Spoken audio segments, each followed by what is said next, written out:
Hey, Hey, Ryan. hey, how are you doing? Good. How are you? Not too bad, not too bad. It looks very nice wherever you are. No, it's a super nice day out. It's That's, like I'm in Berkeley, so yeah, that's the view we got. man, that's amazing. It is not bad at all. How's Uh, everything where you are? Good. I'm in Richmond, Virginia, so it's currently like hailing and full on thunderstorming. Oh no, I oh know I no. had this moment of panic where I was like, I hope my internet doesn't go out. Yeah. I remember those days. In Florida, that would happen all the time. Yeah, I'm When we sure. had when we had a satellite dish, like it would go out like every day of the summer. That's horrible. Yeah, it is not fun. Well, thanks for agreeing to do this. You're kind of like the hero of COVID right now. You're on all social media platforms currently. I know. I didn't. That's not. That wasn't planned. It's just.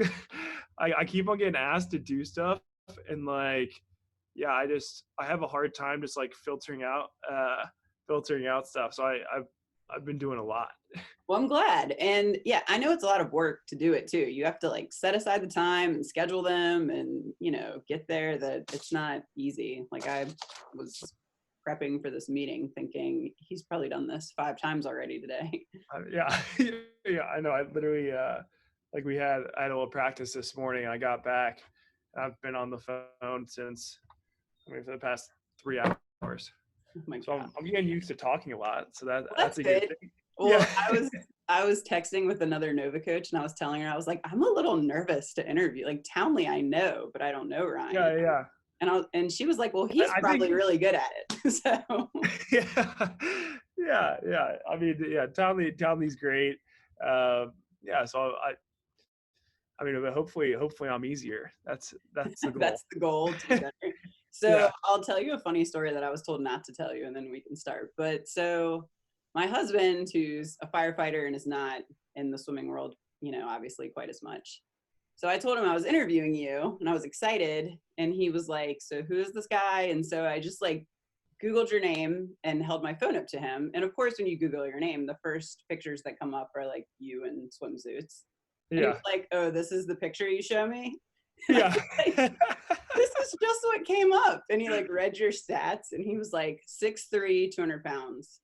I would look like him if I weighed 200 pounds. Yeah. It's like, That's pretty okay. funny. That's very funny. Yeah, it was funny. I feel like a lot of those pictures are heavily edited. I don't Like think there's one there's one that they keep on posting on SwimSwim, and every time they post it, someone texts me. They're like, "Holy cow! Like, what the heck is this picture?" Where I literally like I look like I'm like a linebacker, and it's like holy, like I don't think I look like that normally, but maybe I do. But I think you but probably I yeah, I think some of them are like pretty edited there. that's really funny. I'll tell him you said that to make him feel Yeah. better. But I definitely don't look like that right now. I think I'm a little bit soft at the moment.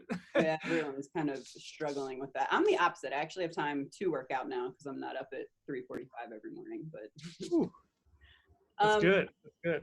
but yeah, so I coach for Nova, and we have been trying obviously to focus on mental skills and dryland during this time, just like everybody else, just like you're helping everybody with. So I've been reading a lot of books and doing.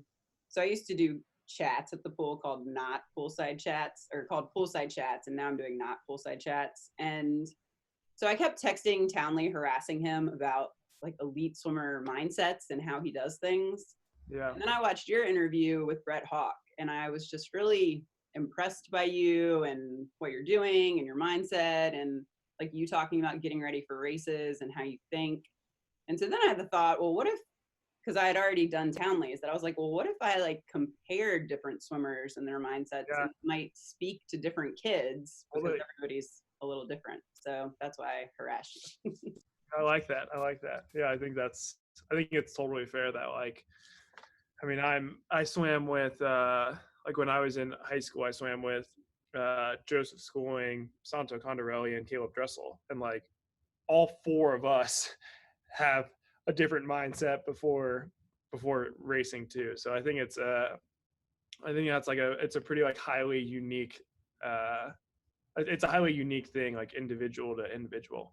Right. Yeah, agreed. And so, yeah, it made me curious, like if I was getting a PhD in swim coaching, this would be my thesis. Like how do different athletes respond to high level competitions and, Mm-hmm. what do they do? But so I came up with these 16 questions, which I sent you. And so basically the goal is to just gain some insight into the mental side of the sport for you and elite athletes in general, and how you control and manage emotions to perform at high levels of competition. Nice. So obviously there's no right or wrong. You can answer however you want. You can tell me. I have no idea. I don't want to answer that. Townley was like, I've never thought of that to several. Townley's just a gamer. You could just see Townley, especially when he's on like an 800 free relay and he's going last, and he just goes. He doesn't think about it. He's like, you see him on the second 50, you're like, this is gonna hurt a lot for Townley, but he just has no perception of that when he's doing it, which is cool. Like I love that, and like that's why like you want a guy like Townley in the pressure packed moments, because he's I mean, he might be thinking, but he doesn't look like he's thinking, and that's a cool thing. Yeah, he just wants to win and get it done. That's it. Exactly. So I think, I'm definitely different from Townley in that sense. Like I'm a very I would say I'm a pretty cerebral swimmer in all facets. But so, specifically how I approach a race, the race starts before the race, I think of it like that. Like I'm thinking about that race months out. And I'm doing things in practice that are going to coincide with my race strategy when I get in the water, and just constantly trying to hone that in as I'm in the practices. So I guess the way I think of it is when I'm 2 months out of a race, the amount of stuff the amount of stuff that I can control is this much. As I get closer to the meet, the amount that I can control just gets less and less. 2 months out, you could still work on your conditioning, your technique, your nutrition, recovery, sleep, all of that. As I get closer, when I'm 2 weeks out of a race, what am I really going to do to get in better shape? I'm in as bad a good a shape as I can be. So at that point, I'm not worried about that. And it's the strength I have in the weight room, that's the strength I'm going to be bringing into the meet. I can't really do anything to get stronger in that time period. So as I get closer to the meet, there's just less things to worry about. And so when I get behind the blocks, my goal is that I've already thought of everything throughout the season, so that when I get behind the blocks, I'm just focused in on the race. And so that's my goal. I try to block out anything. I try to think about things that I potentially will think about before a race months in advance, so that it's already I've already solved that problem by the time I get to the race. And then really before a race, all I'm trying to do is get as fired up as possible to put myself through a lot of pain. And that's kind of the mindset when I'm in the ready room and behind the blocks. It's okay, I'm ready to go to war. That's my mentality is I'm going to be I'm going to push my body to its absolute max in this race. Got it. That's very interesting. I like that you I like how you put it, that you have less and less control. That's good for people to think about. So what was your best day ever in swimming? My best day ever in swimming. That's a good question. I would say, I guess this would be a unique answer and probably not what you'd expect, but it's when we won the NCAA championship my freshman year. So that whole day was just sweet. We went into the last day, we were up by 10 points. So it was super close to me. That's a single A final at NCAAs. So going throughout that day, we did prelims and we did good, but it definitely wasn't a sure thing that we were going to win. Then we went to finals and warmed up for finals. Jeremy Bagshaw drops the time that got second in the mile in an early afternoon heat. So I'm warming up for finals and I see him go, and that fired me up. And then we go in the 200 back, me and Jacob Pebley go 1-3 in the 200 back, and then Tyler Messerschmidt wins the B final of the 100 free right after that, and then we're just rolling. Like we were on fire that last session, and by the time we got to the 400 free relay, I think, well, we had it wrapped up. Like we could have false started and been fine. So like that was just a really cool night for me. Like it was just like it's cool, like going through an entire season with the guys, living with guys, just seeing what they put into their craft, and then for it all to come together and us to win a national title was just like, that was just sick. Like that was just an awesome day. Yeah, I love that answer. I love that it's not, because everyone would expect you to say like, oh, when I won a gold medal. Like, what do you mean? But I also like that you're like thinking about the miler swimming while you're warming up and you're feeding off that energy, and you and all your teammates, you did it as a team. Yeah. I mean, it just NCAA swimming is really cool. And like, I mean, the Olympics is awesome experience, but like it's different when you live with the guys, like I lived like my freshman year, all 8 guys in my grade were on the same floor in the dorms, and there were like literally 15 rooms per floor, and we were 4 of them. So it's like we were just like a pretty tight knit group, and so like it brings a different meaning when you live with the people, and like just your bonds with them are a little bit closer than like the national team people who you see. I mean, you see them at swim meets throughout the year, and like definitely good friends, but it's just like there's a different level of friendship when you see someone every day. Yeah, that makes sense.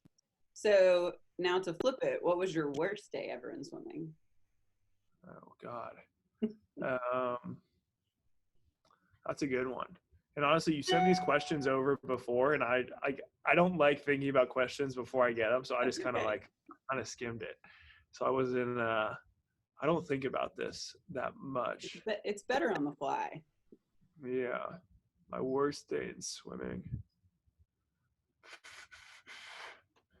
I mean, I don't know. I mean, this probably isn't my worst day, but like it was a day that I feel like I like learned a lot about my swimming was 2012 Olympic trials. So like I was 16 years old, my first Olympic trials, and I'd already done the 100 back in the meet. I got 6th. I dropped like 2 seconds in the 100 back to get 6th. So that was like an awesome race, and I moved on to the final of the 200 back, and I was seated 3rd. In the semifinal, I felt like I had saved up, and that, and I qualified for the final 3rd. So I was like, like I was going against Ryan Lochte, Tyler Clary, Nick Thoman, like those guys are studs. And I was like, but in my head, I was like, okay, like say Ryan Lochte slips off the start. Do I think I beat Ryan Lochte then? I was like, yeah, I think I do. Like even at the age of 16, I was like, he's better than me for sure. But like, if he messes up, like I want to make sure that I'm there. So I put a ton of pressure on myself that whole day. And like, by the time I got to the final, I was just exhausted. Like I thought about it so much throughout the day that like I got in the water, like my stroke wasn't flowing. And it felt bad. Like I got tired earlier in the race than I normally do. I ended up going the same exact time as I went in semifinals.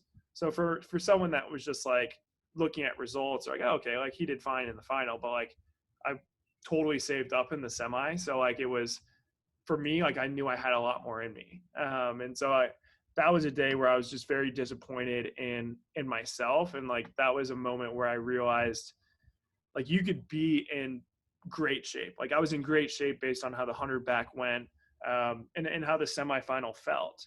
So like, I knew I was in a really good spot, and I took myself out of the race mentally. And so that was a really good lesson that I learned in 2012. Yeah, that's a really great story for people to hear, because swimmers get so wrapped up in names, like who they're racing against and what their time is and what they do here, that they can just spin on it so much that it's done. Yeah. They can't swim their own race. Exactly. Yeah. So that's just, you gain experience from things like that. And like, that's what I got there. Yeah, absolutely. So how did you adjust coming out of that? Like, so you go to the next meet and you're with studs or the next Yeah. Olympic trials. And I mean, what was the difference Yeah. mentally? Or what did Yeah. So, I you mean, learn? I guess moving from 2012 to 2016, like the difference was just that, like, I mean, it was just 4 more years of confidence. Like I got to the point where mentally, like I believed that my talent was enough to make the team. And that's the way I thought. Like in 2012, I was worried about Tyler Clary, Ryan Lochte, like, and I felt like I needed help to make the team. In 2016, I was like, this is on me now. You know, like if I do what I can do, I'll make the team. And like that took a lot of the pressure off, and like it just really like allowed me to just swim, you know, like just do what I've always done, as opposed to just trying to control things, trying to control people that I can't control. Okay, so you learned to focus on yourself a little bit more and Mhm. trust it. Yeah, and just a belief in my confidence, and belief in the training I'd done. So that kind of segues nicely into, so how do you keep negative thoughts from intruding? Whether some people have negative thoughts that come up in practice, you know, they struggle with sets or what other people are doing, or they have negative thoughts come up in meets with, you know, what they're capable of. So how do you keep negative thoughts from coming up, or if they do come up, what do you do to deal with them? Yeah, I mean, I don't try to fight the negative thoughts. Like, honestly, like I let the negative thoughts come in, and it's, you know, if I think about it, it's like, why am I having this thought? Like what's the crux of that? And it's like, what do I need to do to change that negative thought into like a neutral thought, or a positive thought? So for me, a lot of times it's as easy as just like talking to my coach and just being like, hey, like, Dave, I really I don't have confidence in this right now. Like what are you thinking? Is am I in the right spot? Like, is there anything I need to do better? So just stuff like that. And then if it's like personal negative thoughts, like negative, I don't know, I guess like negative self-image, I can't say I've never really like struggled with that. So like I don't have great advice there. I just think like I just think it's important to lean on your inner circle. So it's like your family, your close friends, like those are the people that know you well, and like can lift you up when you're feeling down. Yeah, absolutely. Do you have any kind of thoughts or affirmations that you say to yourself? Like if you're doing a set, you are in a lot of pain, is there anything that you like repeat to yourself or something that you use to keep you going? Um, Not necessarily. Like I definitely, like if I'm going up to a race, like I'll be like talking to myself, like let's go, you know, just like pumping myself up. Um, when I'm in practice though, like it's honestly like I just get into the competition. So it's just like I get energy just from competing with other people. Um, and like that's what helps like push me to the next level, not like, and this is again different for everyone. Yeah, absolutely. Like for me, like I thrive off the competition and just like getting into that, as opposed to just like um, self-talk. Okay, that makes sense. And that's good for people that do that. So, do you use any kind of visualization or mental rehearsals before you go to meets? Yeah, I really don't like visualization. It's not for me. Um, and then like I just think my mental rehearsal is just like putting myself in tough positions in practice. So like I just think like if I'm putting everything I can into practices, like I'm gonna I'm gonna be I'm gonna be prepared for anything that happens in a race. You know, like if I get a cramp during practice, like that's something where it's like, okay, I'm gonna try to swim through this cramp. Like how can I continue to swim with a cramp? And like sometimes I'm able to keep on going and it goes away. Sometimes it's like, okay, like I can't keep swimming through this. If I swallow water in practice, like if that happens in a race, I'm gonna keep on swimming. And so like I just I I just feel like if I'm aware enough and like put enough into practice, I'll have rehearsed basically every situation, good or bad, that can come my way in a race. Yeah, that's so a lot of psychologists, that's like advice they give athletes is to do what you do. So that's funny. They Oh, but yeah, yeah, it sounds like you want to be mentally prepared for anything that happens. So you can tell yourself, I've already done this and I can do it. yeah, yeah. And it's honestly like kind of second nature now. So like, I don't even notice if I'm telling myself that or not. I've been swimming for 20 years now. So I think a lot of this stuff is just kind of like second nature at this point. So this is kind of going to go into that too. Do you have a routine that you do before specific meets or specific races? Yeah, I don't necessarily have a routine for like right before the meet, but before the races, like I pretty generally have like a similar warm up before a race, similar stretch routine. Like I'll try to get to the pool like 2 hours early, do a little bit of foam rolling, hop in the water, get out of the water, chill for a little bit, get back in the water, put on my suit and go swim. Like that's kind of my general routine before a race. So yeah, like it's a like the general framework of my warm up stays the same. So I guess that is my routine like at the meet. Okay, so you know what you're doing though before you go. When do you feel the most pressure? I feel the most pressure like 2 months out of a meet. It's just like that's when I get the most nervous. When I was younger, it was like the day of, like I was really just focused on the performance, and like that made me nervous. But now I get more nervous about just making sure we've done the right things in practice, just to like be as prepared as possible and go to the meet. Like at this point, like I know I can race, I know I can deal with pressure, and so like the nerves, the anxiety, whatever you want to call it, like that's highest probably 2 months out when I can still improve in a lot of different ways.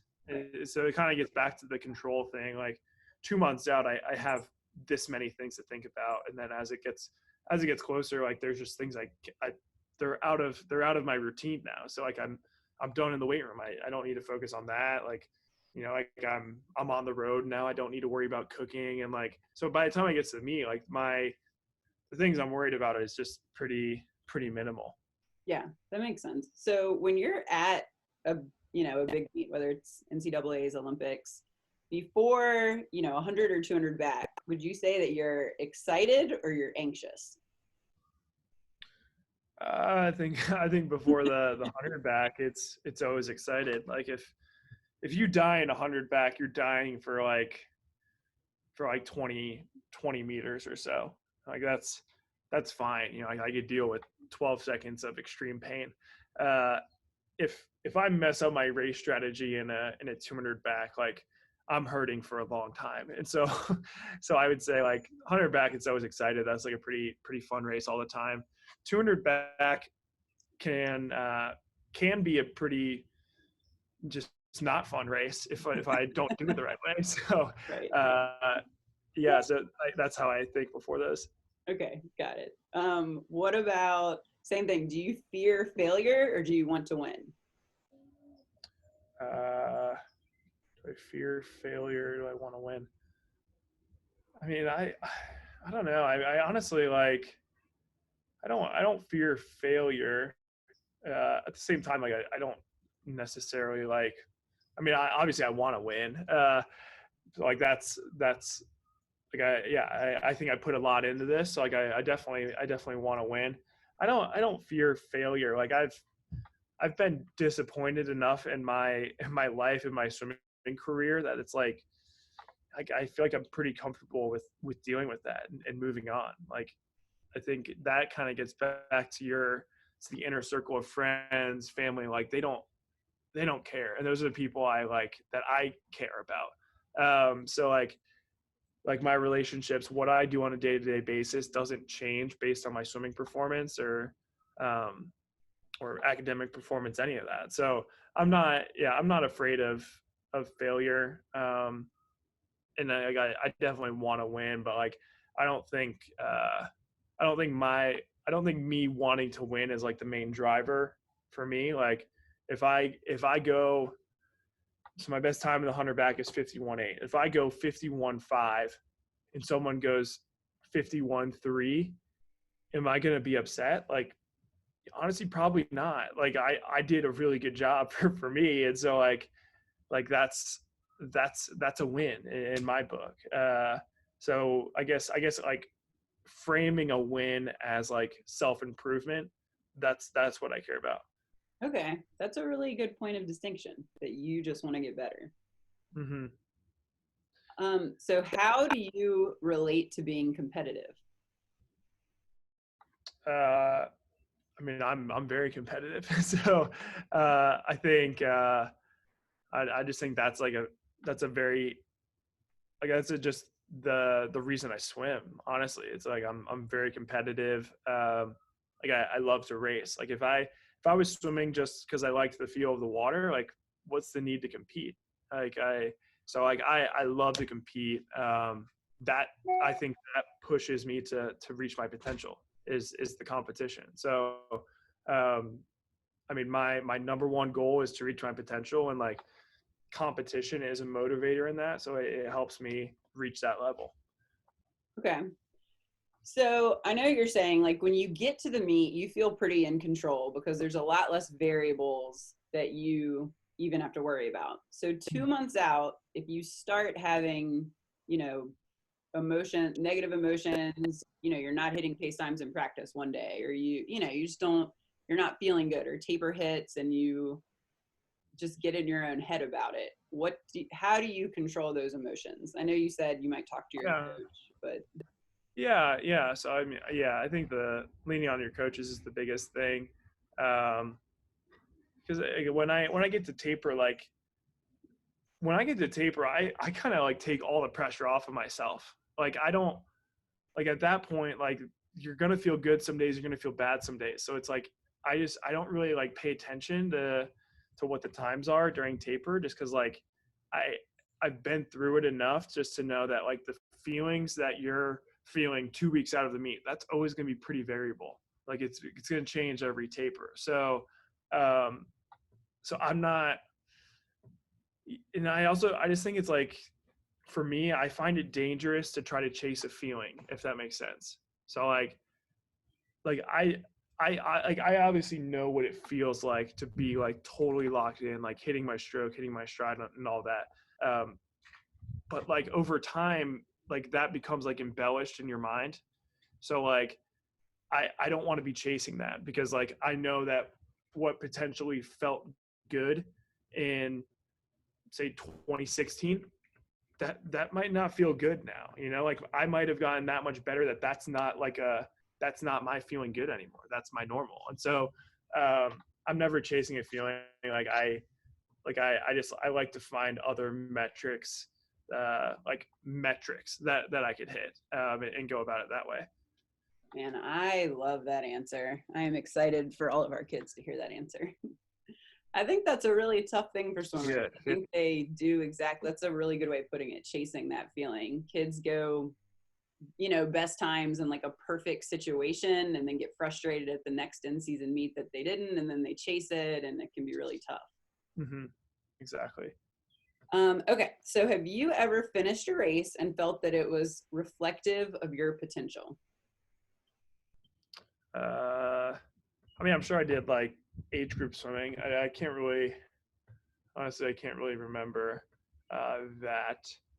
I mean, and now, like, no, I don't. I think when I feel like I've reached my potential, that's probably when I retire. And so, like if I did a 200 back and I was like, you know what, like that's it. Like I reached my potential, I'd probably be done swimming the 200 back.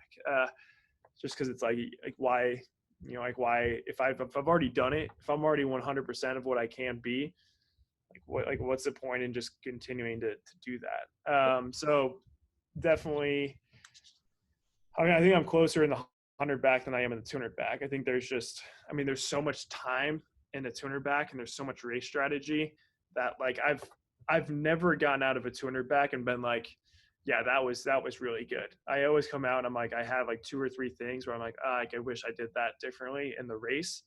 The 100 back's a little bit shorter, so um, I mean, like I don't think I've had a perfect race by any means. Like my Olympic races were pretty dang good, um, but it's like in the final of the in the Olympic final, like my speed the first 35 was just pretty poor. Um, and I felt like I almost had too much energy at the end of the race. So like I thought I could have managed my energy expenditure a little bit better there. Um, in the relay, like I just think at that point in the meet, like it's just hard to stay focused for an 8-day meet. So like I think I just kind of like like I was definitely locked in for the relay. But like naturally, like after having swam the 100 and 200 back, like it's almost like you're checking boxes in your head, So it's like I'm after the 200 back, I was like, all right, I'm like 66% of the way done. I'm 2/3 of the way done. All I've got to do is a 100 back now. And so like when I that's kind of a dangerous mindset for me to have, just because I'm like, okay, I've already done something, and like I just know I perform better when I'm like fully like, all right, I gotta put myself in a place to like um, really expend a lot of energy here. And so like I don't feel like I could do that in the medley relay. Okay, so when you got out of that 200 backstroke and you felt like your first 35 meters, you didn't have enough speed. So when you get out of the 200 back, are you disappointed? Do you feel, are you still okay with it? Like, what's your emotion getting out of that race and coming over to your coach or your teammates? Yeah, I mean, like at the Olympics, it's like, yeah, I'm obviously I'm just stoked, like, but it's it's like even though yes, like I won the 200 back, like I've still got more 200 backs to go, and so like there's always I think there's always like a reflection process on every race, because like yes, the Olympics were the biggest stage that I've ever competed on, that I probably ever will compete on. Like that doesn't mean like that the self improvement stops. Like yes, like the self improvement takes a back seat to like the moment, and like the moment is what takes precedence there, and that's really important. Um, but like I could still learn stuff from that race, and so like it's a little bit of a balance. And like in the moment, I'm not telling Dave, I'm like, yeah, I think I could have done this better. It's more just like, dude, we did it. Like that was awesome. And then like we go back a month later when we start the season and just say like, okay, like we probably could have done this a little bit better. Okay, yeah, I like that you talk about being in the moment when you're in the moment, like celebrate what there is to celebrate, but still learn what you can learn from it. Hmm. Okay, so this is my last question on the list. So what progressed you from winning, from winning in high school to winning NCAAs to winning a gold medal? Like, how do you go from one step to the next to the next? What did you do as personally, and as a swimmer? Yeah. So I think, so I would say like winning in high school, like that's like, I view those wins as like, okay, I went to the pool, I worked really hard, I listened to my coaches, and like that's kind of like that was my swimming lifestyle, was going to practice, working hard, working on my technique, and then executing when I got to the meet.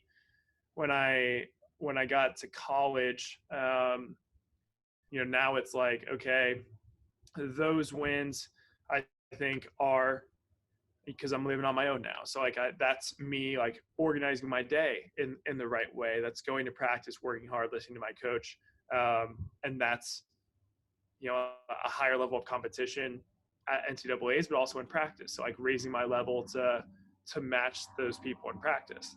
And I think winning at the Olympic level, you've got to do most everything right. And so like that is okay. I organized my day well. I listened to my coaches, worked on my technique. I learned about nutrition. My mental piece was totally locked in. My sleep was locked in. So I just think there's at every stage to keep on progressing. You've got to like you've just got to think more, just more about the lifestyle and like what it takes to just be a great athlete. Yeah, that makes perfect sense. Absolutely. All right. Well, those were all my questions for you. Sweet, sweet. Is there anything else you want to add or give us your, you know, professional knowledge on?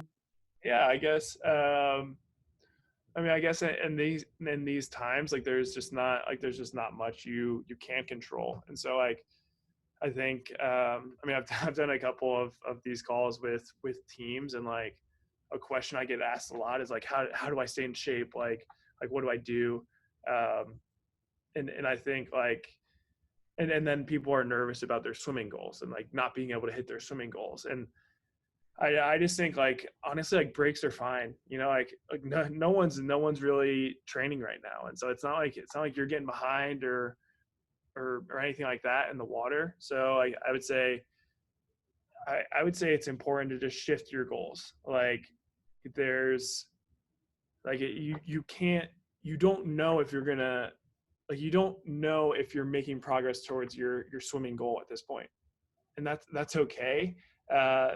But I think like set other goals, like follow your coach's advice and set other goals that are very applicable to this week, to next week, to the however long we're in this, and challenge yourself in that way. Because I don't think anyone should use this as an opportunity to relax mentally and relax on a motivation standpoint. So whatever you need to shift your goals to keep that motivation high, I think is really important. And I think I mean, you guys have a great program, so like I'm sure you coaches are like setting out everything that these you want the kids doing, and so like invest in that. Like if your coach says, hey, well, I want you to do 20 crunches, you know, like make those 20 crunches really really dang good. And so like that, I guess that's my advice, is just like there's I mean, I think there's less to focus on, but that doesn't mean you can't focus. So so I guess that would be my biggest piece of advice. I'm going to use this against all the swimmers now. I'm going to be like, Yeah. you heard Ryan. I didn't pay him to say this. He did this on his own. Yeah. He says to do what I tell you to do. Yeah, I've been making, so that's what I try to tell them too. Like, get comfortable with being uncomfortable. You can't be in the pool. So like I'm doing workouts in my garage and recording them and sending them, you know, putting them on YouTube to try to help people know what to do. I don't want to do that, but you know, we're all trying to make it work right now. So Exactly. yeah, that's a great message though, that it's, you know, you got to shift, you got to adapt. It's not the end of the world to not be in the pool if you make the best of it. Exactly.